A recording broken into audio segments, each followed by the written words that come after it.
हाय मेरे नौजवान ऊर्जावान युवाओं, आप सभी का एटॉमिक स्ट्रक्चर के इस लेक्चर में स्वागत है। तो प्रीवियस लेक्चर में आपने देखा था बोर्ड्स एटॉमिक मॉडल्स। तो बोर्ड्स एटॉमिक मॉडल क्या है? रदरफोर्ड्स एटॉमिक मॉडल्स के ड्रॉबैक का एक्सप्लेनेशन है। तो उसमें जो ड्रॉबैक आप देखे होंगे, उसमें जो एक ड्रॉबैक है कि Rutherford's unable to explain line spectrums of hydrogen, यानी हाइड्रोजन स्पेक्ट्रम में जो लाइन बनता है उसके बारे में उनका कोई एक्सप्लेनेशन नहीं था। तो हमारे ये महाशय कौन, बोर्ड्स महाशय,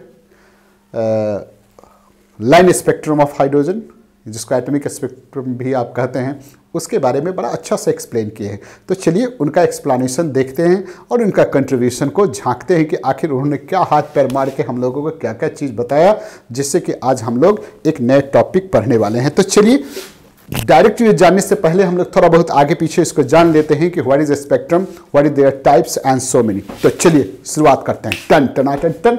तो देखिए कुछ हमने फोटो समय बचाने के लिए ड्रॉ कर लिया है। वैसे इस फोटो को आप बहुत सारे बुक में भी देखे होंगे, 10th के बुक में भी देखेंगे, और यहाँ भी आप जब भी कोई किताब उलटते हैं तो वहाँ आपको नजर आ जाता है। देखिए इस भाई साहब को देखिए, पहला फोटो देख रहे हैं, क्या है sir? Whenever any white light, spectrum का डेफिनेशन क्या है? When a light, white light या any radiation pass through the prism and the refracted rays या deviated rays obtained on the screen, then series of a colour band is obtained on the photographic plate या screen. This series of colour band is called spectrum. You know about it, बहुत अच्छा ढंग से आप जानते हैं, ठीक है सर। तो जैसे यहां देखिए सर, ये व्हाइट लाइट को हमने क्या किया, ये एक स्लीट है जिससे आप क्या कीजिएगा, पूरा ऐसे पूरे लाइट आ रहा है, लाइट को स्क्रीन पर डालिए, प्रिज्म पर डालिएगा, ऐसे नहीं होगा सर। एक पतला लाइट को आप इससे क्रॉस कराइए, जब क्रॉस कराएंगे तभी जाकर के यहाँ पर देखिए एक फर्स्ट एज पर ही वो रिफ्रैक्ट कर जाता है ना, या डेविएट कर जाता है। डेविएट करके, और देखिए जब इससे निकलने वाले को रिफ्रैक्टेड रेज को या डेविएटेड रेज को आपने क्या किया सर, स्क्रीन पर लिया या फोटोग्राफिक प्लेट पर लिया, तो आपको एक सीरीज ऑफ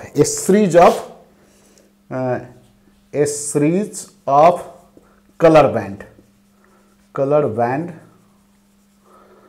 बैंड ऑब्टेन्ड हुआ। इस सीरीज ऑफ कलर बैंड को ही आप क्या कहते हैं सर? स्पेक्ट्रम कहते हैं। और इस कलर को आप क्या कहते हैं? स्पेक्ट्रल लाइन कहते हैं, ठीक है। और प्लूरल में स्पेक्ट्रम को आप स्पेक्ट्रा कहते हैं। खैर छोड़िए। तो चलिए आपने क्या देखा, व्हाइट लाइट को जब आप स्लिट से अंदर स्क्रीन से निकलने वाले को रिफ्रैक्टेड या डेविएटेड रेज को आप फोटोग्राफिक प्लेट या स्क्रीन पर लिए, तो then series of colour line मिला। तो ये कलर लाइन किस में मिला सर? आपको विजिबल रीजन में मिला। विजिबल रीजन का मतलब क्या है? जिसको हमारा आंख देख सकता है, ठीक है। आप जानते हैं प्रकृति में ऐसे बहुत सारी चीज है जिसको होता है लेकिन हमारा आंख नहीं देख पाता है। नहीं, टाइगर देख लेता है, बहुत सारा चीज देख लेता है। तो आपका जो पावर है, आप उसी पावर के हिसाब से काम करते हैं, ठीक है। प्रकृति ने सबको कुछ कुछ अपने हिसाब से क्या किया है, स्ट्रगल फॉर एग्जिस्टेंस आप पढ़ते हैं, उसके हिसाब से कुछ पावर दिया। तो हमारा पावर क्या है कि सर इस रेंज में, विजिबल रेंज आप जानते हैं, अच्छा, व्हाइट लाइट पास करने पर कलर रीजन में, विजिबल रीजन में 7 कलर बनता है। आप जानते ही हो, 9th 10th में भी आप फिजिक्स की किताब से फोटो देखते आ रहे हैं। और उस ये देख लीजिए भिगबियोर, जिसको आप बोलते हैं VIBGYOR, भिगबियोर, ये जिसका क्या होता है, ये 4400 नैनोमीटर से ये 700 नैनोमीटर के बीच में इसका रेंज होता है। क्या होता है? इसका रेंज होता है। किसका रेंज होता है? विजिबल रीजन में जो ये पैच बना, कलर बैंड बना, उसका रेंज होता है, ठीक है। तो आप इस रेंज को आप देखेंगे, ठीक है। तो यहां देखिए हमें आपने लिख दिया है, ये ऐसे है। तो रेनबो भी आप देख सकते हैं या कलर बैंड। तो यहां देखिए हमने वायलेट को, इंडिगो को, ब्लू को ऐसा बनाया है। एक्चुअली में ऐसा होता नहीं है। ऐसा सातों कलर आपको एक्सटिंक्ट ऐसा डिस्टिंक्ट ऐसा नजर नहीं आता है। इसमें each colour is so continuous, इसमें each colour is so continuous that one colour merge into next one, merge हुआ रहता है, एक कलर दूसरे में मर्ज हुआ आपको नजर आएगा, ठीक है सर। और जिसका देख लीजिए यहां हम आपको ऐसे मोटा मोटी बताएं कि वायलेट का से आप जाएंगे, देन इंडिगो, ग्रीन, ऐसे आप बुक में भी देख सकते हैं। ये इतना वायलेट के समय इतना 430 नैनोमीटर के बीच में रहता है। ग्रीन का कितना 490 से 560 के बीच में, ठीक है। ये कोई एक डिस्टिंक्ट लाइन है, मतलब इतने इतने के बीच में, कितना 490 से 560 के बीच में के वेवलेंथ वाले को हम ग्रीन, यहाँ ग्रीन कलर आपको मिलेगा। देन 560 से 600 के बीच में आपको क्या येलो कलर का पैच मिलेगा या बैंड मिलेगा या जो भी हो।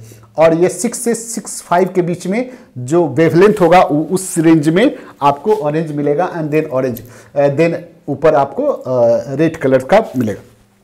इसमें आप देखेंगे क्या कि मेनली 4 रीजन में कितना, ये आपके इसमें रेड वाले में 700, ठीक है, और ये ऑरेंज वाले में 600, ग्रीन वाले में 400, और ये वायलेट वाले में आपको 400 और ग्रीन वाले में 500 के बीच में आपको एक डीप कलर आपको नजर आएगा। जैसा कि हम आपको थोड़ा सा दिखाते हैं, जरा आप देखिए, ये आपका एनसीईआरटी बुक है, इसमें आप देखे होंगे, देखिए यही आपका ये 7 कलर है, ठीक है। क्या देख रहे हैं इसमें, ऐसा कुछ नहीं है, देख रहे हैं यहाँ से यहाँ तक आपका रेड है, देन ऑरेंज है, देन येलो है, देन ग्रीन है, देन ब्लू है, देन इंडिगो, देन वायलेट, ऐसे देख रहे हैं 7 कलर का। तो ये और भी डिस्टिंक्ट आपको समझाने के लिए बनाया हुआ है। तो यहाँ क्या देख रहे हैं कि इसमें मेनली देख रहे हैं 7 कलर क्लियर नहीं है, बस इतने रेंज के इतना वेवलेंथ वाले को आप ये कलर ऐसे करके दिखाया गया। इसमें मेन देखिए 700 तक, और 700 कहाँ, रेड वाले में, 600 ऑरेंज वाले में, 500 आपके ग्रीन वाले में, और 400 वायलेट वाले में। ये मेन आपको कलर एक्सटेंट होते हुए विजिबल होगा, ठीक है। लेकिन ऐसा नहीं है कि बस जैसा आप फोटो बना लेते हैं कि इतना से इतना रेड, ऐसा कुछ एक्सटेंट नहीं है। मर्ज कलर के रूप में आपको स्पेक्ट्रम मिलता है, किसमें, लाइट के केस में।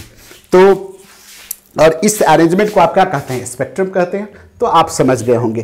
तो आप लाइट के बदले, ठीक है, हाँ एक चीज और आप यहां ध्यान लीजिए, दे सकते हैं कि ये जो रेज इस पर पड़ा एंड देन जो ये रिफ्रैक्ट कर गया, ये रिफ्रैक्शन या डेविएशन किस चीज़ पर डिपेंड करता है। आप फिजिक्स में जानते होंगे 3 बातों पर डिपेंड करता है।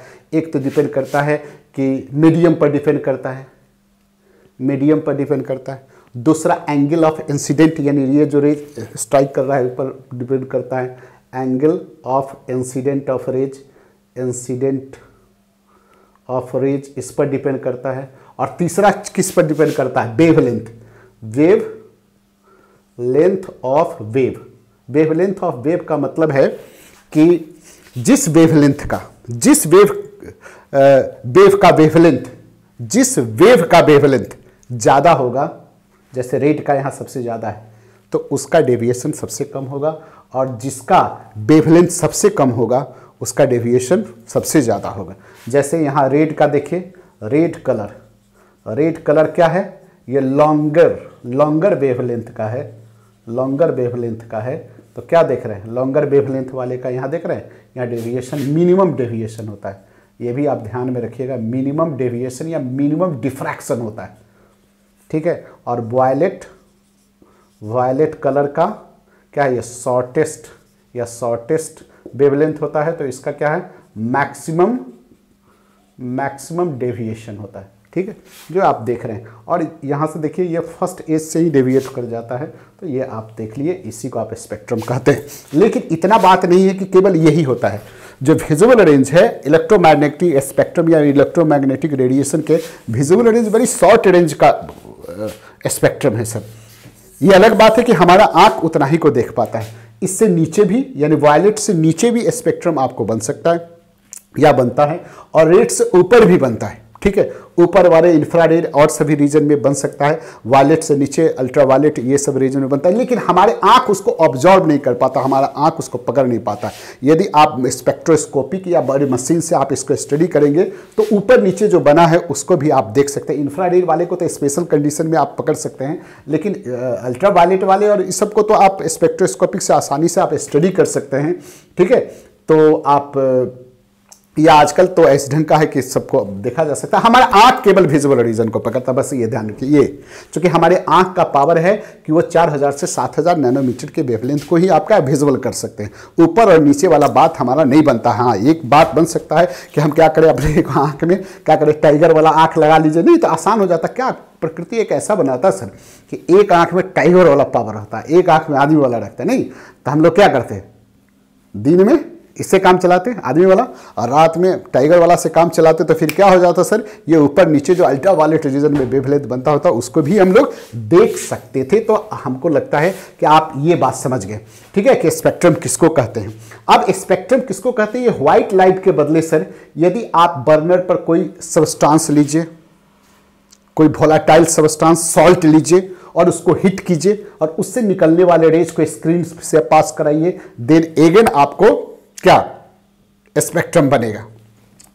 तो क्या बोले, व्हेन लाइट को, तो आप देख लिए लाइट के बदले क्या, कोई वोलेटाइल सब्सटेंस को आप हीट कीजिए हाई टेम्परेचर पर, उससे निकलने वाले रेज को आप प्रिज्म से क्रॉस कराते हुए देन रिफ्रैक्टेड को स्क्रीन पर लीजिए, या आप किसी गैसियस सब्सटेंस को आप एक ट्यूब में लीजिए, उसमें डिस्चार्ज ट्यूब दीजिए, उसमें इलेक्ट्रिक डिस्चार्ज दीजिए, माने एनर्जी दीजिए, एंड उससे निकलने वाले रेज को भी प्रिज्म से आप पास कराइए, देन स्क्रीन पर आप लीजिए या फोटोग्राफ प्लेट पर लीजिए, देन अगेन आपको स्पेक्ट्रम बनेगा। लेकिन ये अलग बात है कि इसमें जो स्पेक्ट्रम बनेगा इस दोनों से इतर बनेगा। क्या बनेगा, तो इसको किसमें, जो लाइट में बनेगा इसको आप कंटिन्यूअस बोलते हैं, कंटिन्यूअस स्पेक्ट्रम बोलते हैं। क्या बोलते हैं, कंटिन्यूअस स्पेक्ट्रम, क्योंकि इसमें one colour gradually changes into या मर्जेज इनटू नेक्स्ट वन होता है। जबकि इसमें आप देखेंगे कि एक पार्टिकुलर कलर, यानी इसमें आपको स्पेसिफिक वेवलेंथ यानी स्पेसिफिक कलर का लाइन नजर आएगा। किसमें, व्हेनेवर आप किसी सॉलिड सब्सटेंस को आप हाई टेम्परेचर पर हीट करेंगे और उससे निकलने वाले रेज को स्क्रीन पर पास प्रिज्म से पास करा के स्क्रीन पर लेंगे तब, या किसी गैस को लो प्रेशर पर, किसी गैस को आप ट्यूब में लो प्रेशर पर लेंगे और उससे इलेक्ट्रिक डिस्चार्ज पास कराएंगे और उससे निकलने वाले रेज को आप स्क्रीन प्रिज्म से पास कराते हुए स्क्रीन पर लेंगे। तो ये दो केस में जो यहाँ स्पेक्ट्रम बनेगा उसमें आप कलर का लाइन बनेगा। ठीक है, कलर का लाइन क्या बनेगा, मतलब स्पेसिफिक कलर का लाइन बनेगा। स्पेसिफिक कलर का लाइन बनेगा, जान लीजिए।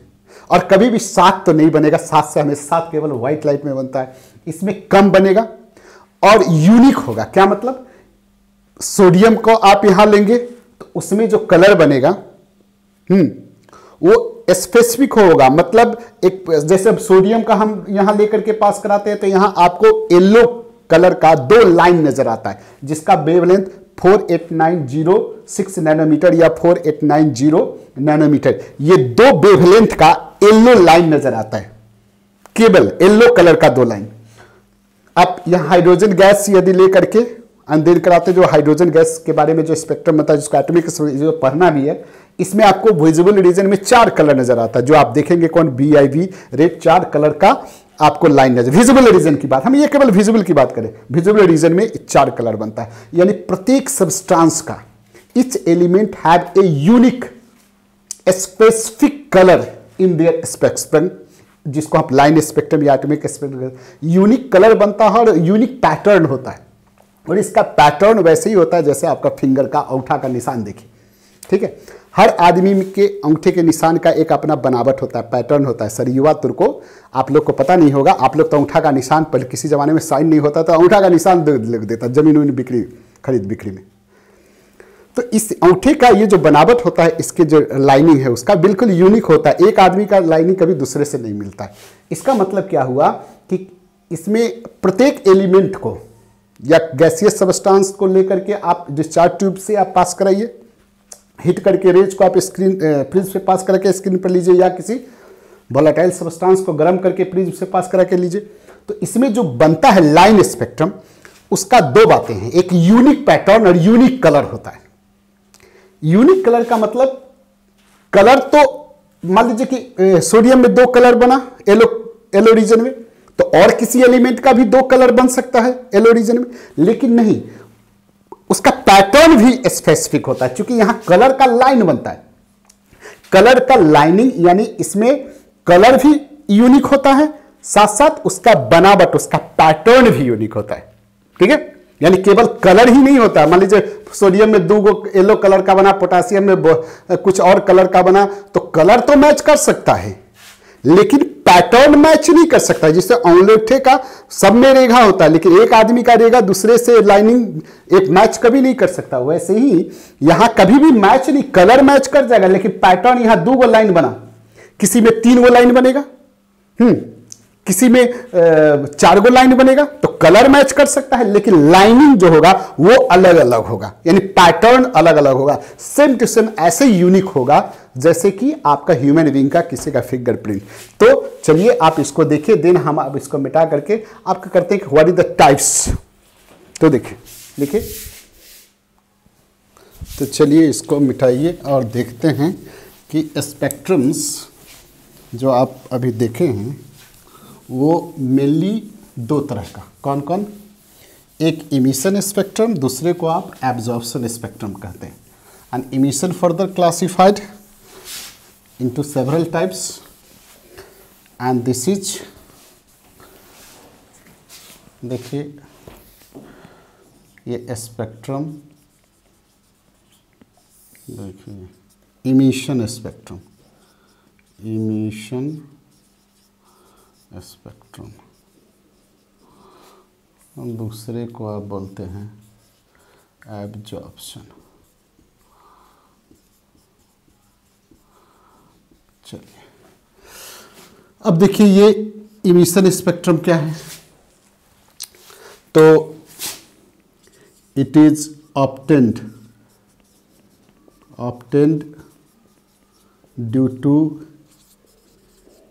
Emission of radiation, emission of radiation से बनता है।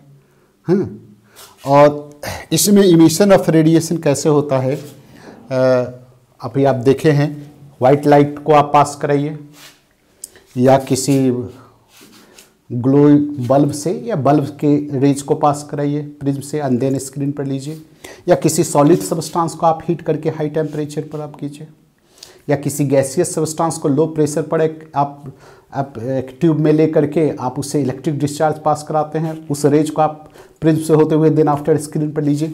तो सब क्या है, एक इमिटेड रेडिएशन, उससे जो आप स्पेक्ट्रम बनाते हैं वो हो गया इमिशन स्पेक्ट्रम। हम इसको भी देखेंगे।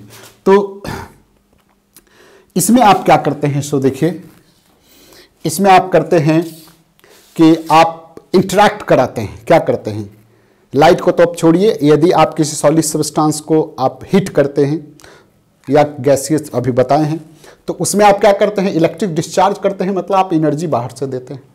जो एनर्जी बाहर से देते हैं, जो आप पढ़ेंगे भी, the electron present in a particular orbit, यानी ओरिजिनल ऑर्बिट ग्राउंड स्टेट में जो नॉर्मल कंडीशन में जो इलेक्ट्रॉन है उसको आप एनर्जी देते हैं। और जब आप एनर्जी दीजिएगा, किसी भी साधारण आदमी को अचानक आप पैसा दीजिएगा तो एक्साइटेड हो जाएगा, और देन एक्साइटेड हो जाएगा तो क्या होगा, वो ग्राउंड स्टेट छोड़ करके, घर छोड़ करके देन बाहर चला जाएगा।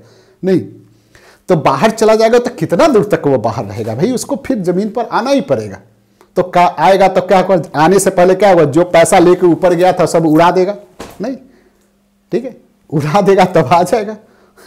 अचानक किसी अपने फ्रेंड को या किसी आप ही को अचानक मान लीजिए कि 200 रुपया पॉकेट खर्च मिलता है ना भाई साहब, एक रोज मान लीजिए एक सप्ताह का 200 मिलता है, अचानक आप 2000 एक दिन में आपको मिल जाए कि एक सप्ताह में आपको 2000 पॉकेट मनी मिल गया, तो आप क्या करेंगे सर, आप जो पढ़ाई करें वो करेंगे क्या, बराबर जाकर के चाप क्या करेंगे, पार्टी बनाएंगे आप, नहीं कभी होगा कि भैया इतना पैसा तो हो गया, इस पैसा में तो बाहर से थोड़ा सा सी बीच पर भी घूम के आ सकते हैं, नहीं तो आप एक्साइटेड हो जाएंगे और वहाँ चले जाएंगे, और जब आपका पैसा उड़ जाएगा तो देन आप ग्राउंड स्टेट में आ जाएंगे। तो वैसे ही कुछ यहाँ होता है। इमिटेड रेडिएशन यानी बाहर से एनर्जी मिलने के कारण electron present in lower energy set get excited and goes to higher energy set, लेकिन वो फिर हायर एनर्जी सेट में एनर्जी ज़्यादा है, लेकिन स्टेबिलिटी के क्या करना होगा, स्टेबिलिटी के लिए फिर वो लोअर एनर्जी सेट में आना होगा, तभी वो स्टेबल होगा। हायर में तो वो क्या है, एनर्जी ज़्यादा है तो अनस्टेबल, तो जब लोअर में वो आएगा, स्टेबल होने की बात आएगी, जब वो नीचे की ओर आएगा तो वो एनर्जी निकालेगा। ठीक है, एनर्जी निकालेगा मतलब रेडिएशन निकालेगा, रेडिएशन निकालेगा मतलब एक सर्टेन वेवलेंथ का रेडिएशन वो निकालेगा।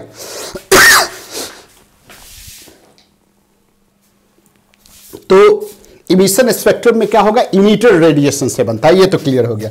तो it is obtain due to emission of radiation from substance, लिख सकते हैं फ्रॉम सबस्टांस, लिख दीजिए सबस्टांस। और इसको आप देखेंगे सबस्टांस, या आप लाइट लिख सकते हैं, लाइट के केस में आप जानते ही हैं सबस्टांस। तो ये इसको आप कंटिन्यूअस, दूसरे को आप लाइन, है ना, इमिशन कंटिन्यूअस आप ऐसे लिख सकते हैं, इमिशन कंटिन्यूअस स्पेक्ट्रम। दूसरा होगा इमिशन लाइन स्पेक्ट्रम। और देखिए सर तीसरा इमिशन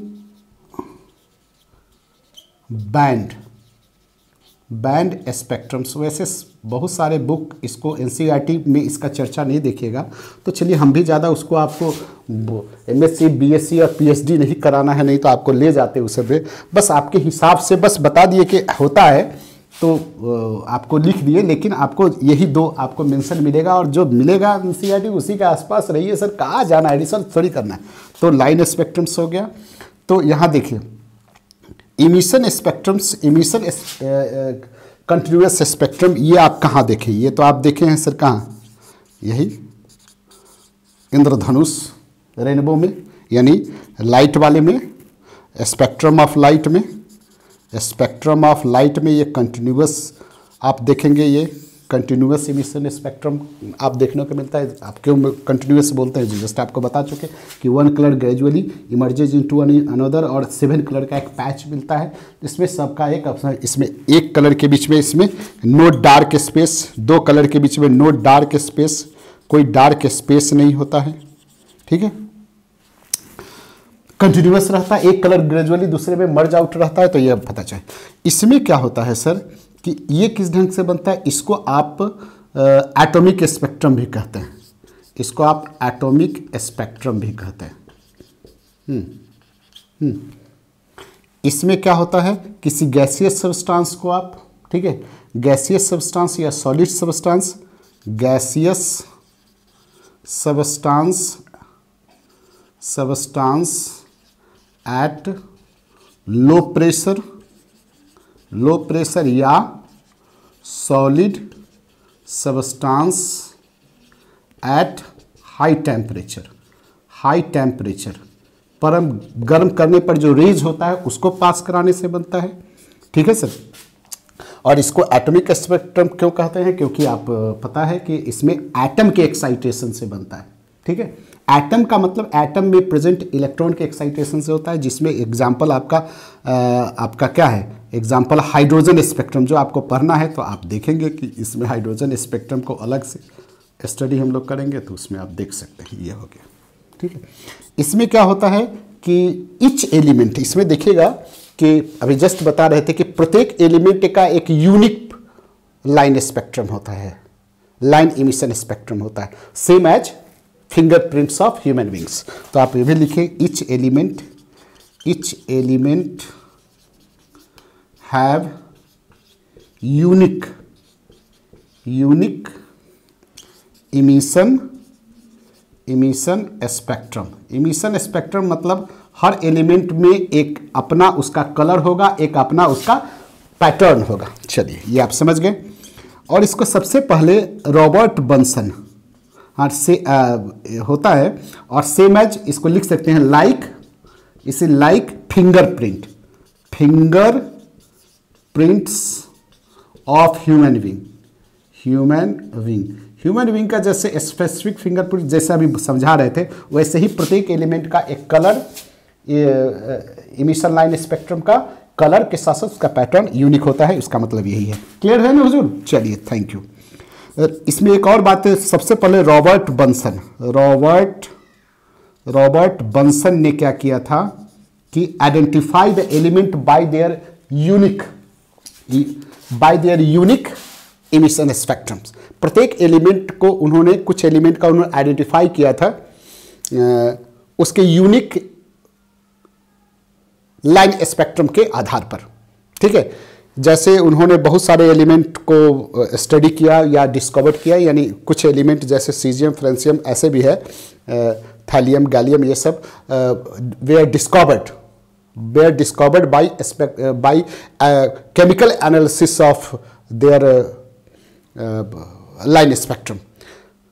उन्होंने क्या किया कि बहुत सारे एलिमेंट को जब उसके मिनरल्स को एनालिसिस कर रहे थे तो प्रत्येक एलिमेंट का एक अपना पैटर्न नजर आ रहा था जो एक दूसरे से डिफर कर रहा था। तो उसने कहा कि ये पैटर्न बार बार आ रहा है, मतलब इस एलिमेंट का है, ये इस एलिमेंट का है, ये इस एलिमेंट का है।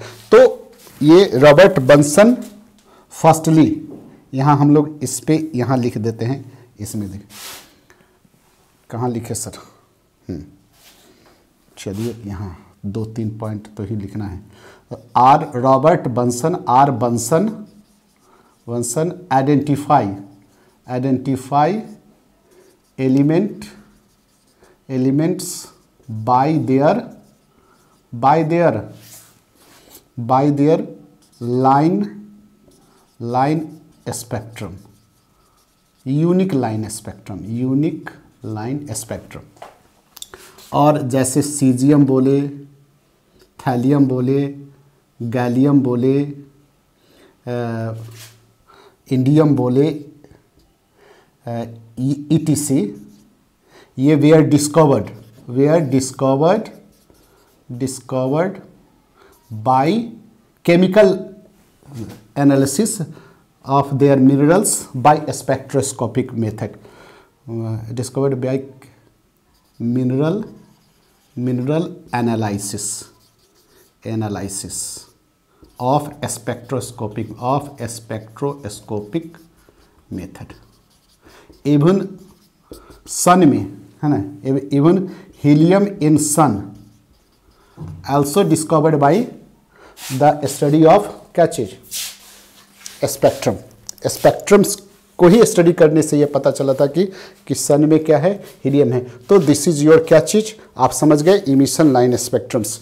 तो इमिशन लाइन इसमें एटॉमिक स्पेक्ट्रम इसको कहते हैं, कैसे बनता है सो देखना है। हाइड्रोजन स्पेक्ट्रम इसका one of the most important example है। और इस लाइन स्पेक्ट्रम जो प्रत्येक कलर का लाइन बनता है, वो दोहरा रहे हैं, प्रत्येक कलर का जो लाइन बनता है ये हर एलिमेंट्स के केस में सॉलिड सबस्टांस में बनता है, और गैसियस सबस्टांस इन लो प्रेशर में जो अभी बताया है इसमें के केस में ये लाइन स्पेक्ट्रम बनता है। तो आप देखें कि प्रत्येक एलिमेंट का एक यूनिक होता है, क्या चीज़, लाइन स्पेक्ट्रम यूनिक होता है। यूनिक क्या होता है, कलर होता है, उसका पैटर्न होता है।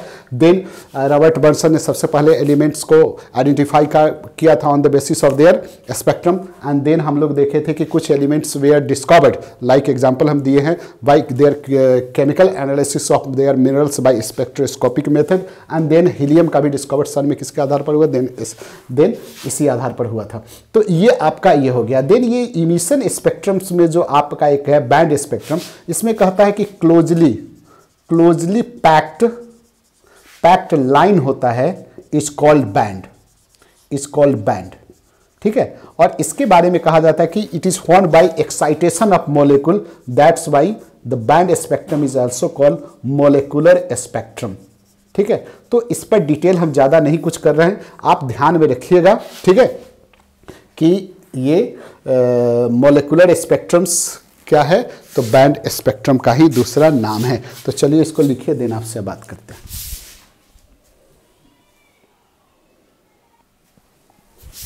तो देखिए दूसरा एब्जॉर्प्शन स्पेक्ट्रम, ये क्या है, तो it is obtained when substance absorb radiation, ये रेडिएशन को एब्जॉर्ब कर लेता है। ये कह सकते हैं कि इट इज फोटोग्राफिक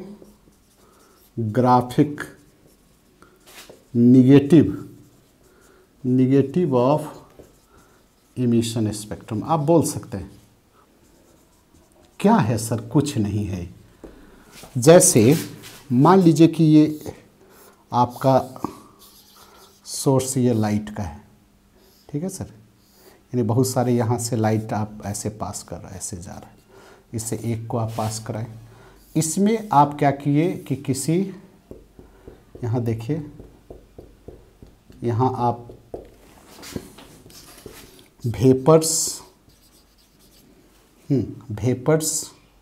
या सॉल्यूशन ऑफ सब्सटेंस, किसी सब्सटेंस का वेपर्स या सॉल्यूशन लिए हुए हैं।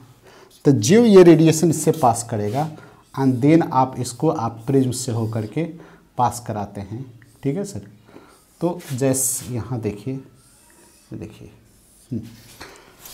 तो यहाँ पर ये क्या करेगा, ये दिस एब्जॉर्ब, ये क्या करेगा, इसमें से इस रेज में से एक सर्टेन कलर के वेवलेंथ को एब्जॉर्ब कर लेगा।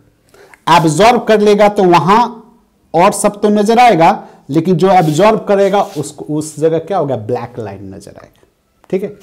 मान लीजिए कि व्हाइट लाइट को हम पास कराते हैं और ये सब्सटेंस ब्लू कलर को एब्जॉर्ब कर दिया, तो यहां पर सब कलर नजर आएगा, लेकिन ब्लू कलर के बदले जो ब्लू कलर का लाइन नजर आ रहा था, ठीक है, वो ब्लू कलर के लाइन के बदले वहां ब्लैक लाइन नजर आएगा। ठीक है। तो ब्लैक लाइन किसका नजर आएगा, वो डिपेंड करेगा कि वो किस कलर के वेवलेंथ को ये सब्सटेंस एब्जॉर्ब करता है। ठीक है। जैसे आप सोडियम के केस में देखे थे कि यहां येलो कलर का 2 लाइन नजर आ रहा था। ठीक है। येलो कलर का 2 लाइन नजर आ रहा था, लेकिन जब आप इसके किसी सब्सटेंस से होकर के पास कराएंगे तो वहां आपको उस ब्लू कलर के 2 लाइन के जगह पर आपको वहां ब्लैक लाइन, ठीक है, ब्लैक लाइन नजर आएगा, ब्लैक लाइन नजर आएगा।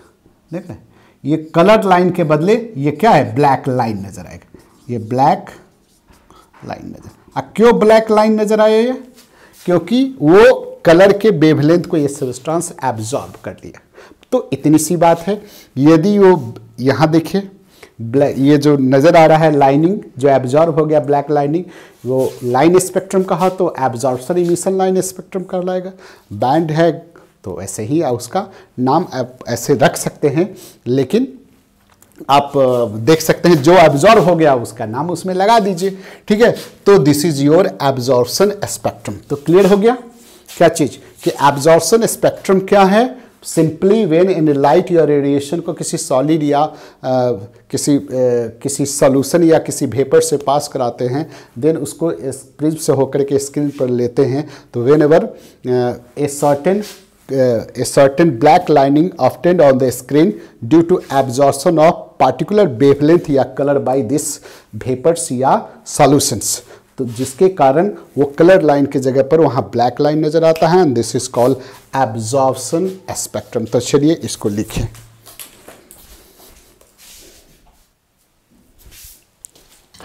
तो हाँ मेरे होनहारों, तो आज हमारी इच्छा है कि इस लेक्चर को यहीं ख़त्म करते हैं। नेक्स्ट हम लोग क्या करेंगे कि जो लाइन स्पेक्ट्रम है उसका एग्जांपल कौन है, हाइड्रोजन स्पेक्ट्रम, और हाइड्रोजन स्पेक्ट्रम हमारे सिलेबस में है। तो देन स्पेशली एक वीडियो हम लोग बनाते हैं हाइड्रोजन स्पेक्ट्रम के बारे में, एंड देन उसके एक्सप्लेनेशन को हम लोग देखेंगे कि कैसे वो बनता है, एंड देन उसमें बहुत सारे आने वाले कॉन्सेप्ट को हम लोग स्टडी करेंगे। तो तब तक के लिए मिलते हैं नेक्स्ट वीडियो में, नेक्स्ट लेक्चर में।